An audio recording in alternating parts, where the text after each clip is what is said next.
पुणे शहर आणि खडकवासला धरणात होत असलेल्या मुसळधार पावसामुळे भीमा नदीचे पात्र जे आहेत ते दुथडी भरून या ठिकाणी पाहायला मिळते। आपण जर पाहिलं तर या ठिकाणचा जो दहाव्याचा घाट आहे आणि इथला स्मशानभूमीकडे जाणारा रस्ता देखील पाण्याखाली गेलेला आपल्याला पाहायला मिळतोय। आणि या सगळ्याची पाहणी करण्यासाठी आता जे पुण्याचे प्रांत अधिकारी आहेत, जे दौंडचे प्रांत अधिकारी, त्यांनी या ठिकाणी पाहणी करतात आहे आणि प्रशासनाकडून काय कशा पद्धतीची व्यवस्था करण्यात आली आहे।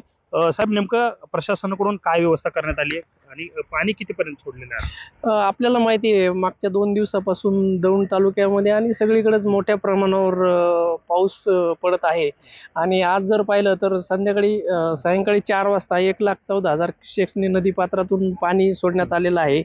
आणि या बाबतीत सगळ्या आपण यंत्रणांची बैठक घेतलेली आहे आणि सगळ्यांना सतर्क राहायला सांगितलेलं आहे। सगळ्या कर्मचाऱ्यांना फील्डवर आपापल्या ह्याच्यामध्ये तैनात राहायला सांगितलेलं आहे।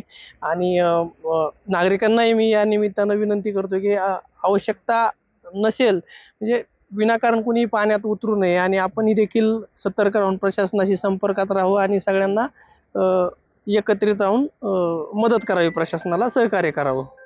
नेमकं नगरपालिकेच्या हद्दीमध्ये लोकांना कळवलं जात नाही असं देखील लोकांचा, नागरिकांचा आरोप होतोय किंवा म्हणणं आहे। तर नेमकं आपण काय कशा पद्धतीने व्यवस्था केली? आता मुख्याधिकारी जे आहेत त्यांची सुद्धा बैठक घेऊन त्यांना सूचना दिलेल्या आहेत। आता फोनवर पण सांगितलेलं आहे की आपला जो काही फील्डवरचा स्टाफ आहे तो आपण जागरूक ठेवावा आणि त्यांना सतर्क ठेवा आणि जिथं कुठं अशी जर परिस्थिती असेल तर तिथं तातडीने त्यांनी उपाययोजना करावं म्हणून आपण सूचना दिलेल्या आहेत त्यांना। साधारण तालुक्यामधले किती कोल्हापूरचे बंधारे पाण्याखाली गेले त्याची बद्दलची काही आकडेवारी तुमच्याकडे आहे का? नाही, आता ही एक्झॅक्ट आकडेवारी नाही, इरिगेशन विभागाकडे आहे। पण बहुतांश आता एवढा मोठा पाऊस आहे आणि 1,14,000 क्युसेक्सनी पाणी सोडल्यामुळे बहुतांश बंधारे हे बुडलेले आहे आणि नदीपात्र हे तुडुंब भरलेलं आहे। प्रशासनाकडून सतर्कतेचा इशारा बाळगण्याचं आव्हान करण्यात आले आणि नदीपात्रात कुणी जाऊ नये असं देखील प्रशासनाकडून सांगण्यात येते। तुर्तास तरी भीमा नदीच्या पात्रामध्ये खडकवासल्यातून पाणी सोडण्यात आले आणि त्याच्यामुळेच आता ही संपूर्ण भीमा नदी जी आहे ती दुथडी भरून वाहताना आपल्याला पाहायला मिळते। कॅमेरा पर्सन दीपक सोनसह सुमित सोनोने, न्यूज 18 लोकमत, दौंड।